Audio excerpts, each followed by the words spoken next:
Hey guys, what's up? It's Gustavo here. In the various universes of Dragon Ball, there exists 5 super powerful monsters. 5 beasts that have a power level capable of overruling a god of destruction. In this video, I'm gonna tell you who these 5 beasts are and where they're coming from. Stay tuned to this channel and let's get into the video. Hakai.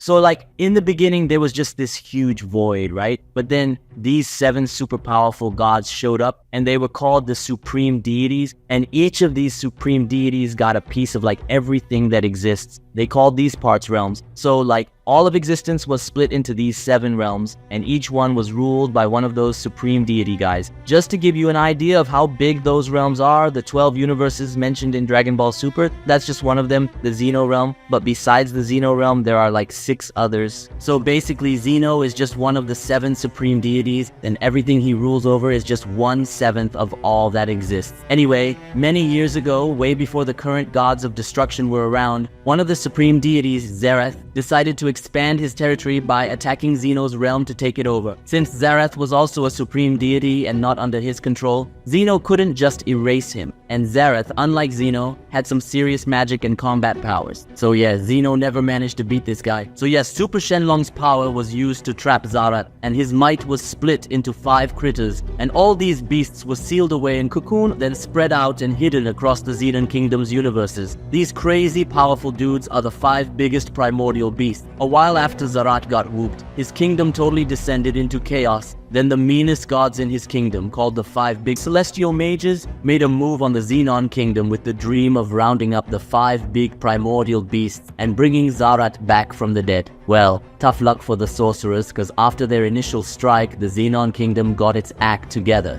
and they now had gods who could guard their universes. And there were also angels who trained and guided these gods. So unlike ZAARAT, who hardly faced any pushback on his attack, the 5 big celestial mages had a lot of kickback, with immortal gods teaming up to fend off their attacks. But the heavenly magicians were really tricky, and not even the 18 destruction gods of that time were managing to take them down. But the first destruction god of Universe 7, named Picon, used a super advanced sealing technique to trap all 5 magicians, thus beating them and ending the attack. That way, stopping the primal beasts from uniting and ZAARAT from coming back to life. So now, after a gazillion years, the celestial mages have finally been released from their seal, and they're all set to achieve the same goal, to gather the 5 great primordial beasts and free ZAARAT. Will they actually pull it off? Well, we'll just have to wait and see. I just laid out all of this backstory for y'all to get a good grasp on the lore behind the 5 great primordial beasts. But maybe some people are a bit confused about the whole story. For those who are confused, everything I'm talking about here is part of Dragon Ball Hakai, which is one of the biggest Dragon Ball stories out there. In this story,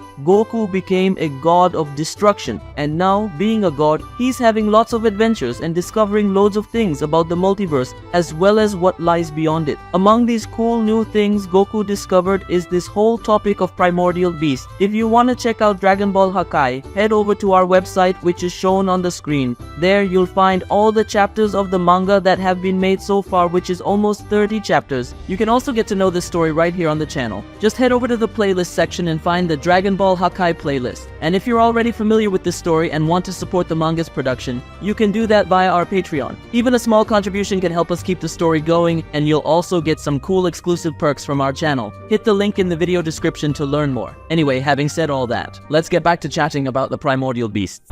So we already have the names of all the 5 primordial beasts, and they are Majin, Janemba, Hero, Hatch, and Kalimor. Heads up, I'm not sure if I'm pronouncing these character names right, so if I botched any name pronunciation, feel free to correct me in the comments. Thanks a lot. As you can see, there are some well-known names among these, so I'll start by explaining these household names and then I'll go into the lesser-known ones. Cool? The first one I want to talk about is Majin. In Dragon Ball Hakai, Majin Buu's backstory got a revamp. exam. In Dragon Ball Hakai, the original Majin Buu isn't Kid Buu like in Dragon Ball Z. In fact, Majin Buu was a much more powerful being who had only a small portion of his power unleashed by the BBD. So like, this is what happened, right? BBD found the cocoon of this ancient beast called Majin Buu, and he used his magic to undo the seal and free the beast. But even though BBD was a super skilled wizard, he didn't have enough power to unleash all of Majin Buu's power, so he only managed to release a tiny bit of the beast's power, which was Kid Buu. Kid Buu is actually less than 1% of the original Majin Buu's power, which means that more than 99% of Majin Buu's power is still chilling in that cocoon. Just so you all know, even though nearly everyone thinks BBD created Majin Buu, that's not the case. The real scoop is that Majin Buu was an ancient force of nature, and BBD just stumbled upon him and let him loose with his magic. Just some official Dragon Ball info for you. Dragon Ball Hakai just added a couple stuff to the official story, like all this ZAARAT business and that kind of thing. The original cocoon of Majin Buu was stashed away in Universe 7 on a joint called Planet Magma, and before the Celestial Mages could snag that cocoon, Celestial Guardian Endor nabbed it and made off with it. So now, Majin Buu's original cocoon is in the hands of the Celestial Guardians. So here's the deal. Majin Buu's remaining power is divided between Fat Majin Buu and Oob, who are currently dealing with a virus on their planet. Now let's talk about the original Majin Buu's power. His raw power is definitely stronger than that of the gods of destruction, considering all the primal beasts possess power exceeding that of the gods of destruction. And the original Majin Buu's abilities should be the same ones we've seen Majin Buu use in Dragon Ball Z and Dragon Ball Super. But he probably can use those abilities on a much larger scale. That's pretty much everything we know about the original Majin Buu from Dragon Ball Hakai. Before I move on to our next Prime Beast, I just wanted to ask if you could give this video a like and also subscribe to our channel. If you're a fan of Dragon Ball Hakai and enjoy these types of videos, then hit that like button to let us know you're into this stuff and help us gauge whether it's worth making more videos like this. Your likes also boost the reach of this video so that more people get to learn about this story. So hit the like button because it really matters. Plus, when you subscribe to our channel, you'll stay up to date on everything Dragon Ball Hakai and other Dragon Ball content. So if you're into Dragon Ball, you should definitely subscribe, because this channel is just right for you. Now let's jump to the next Prime Beast.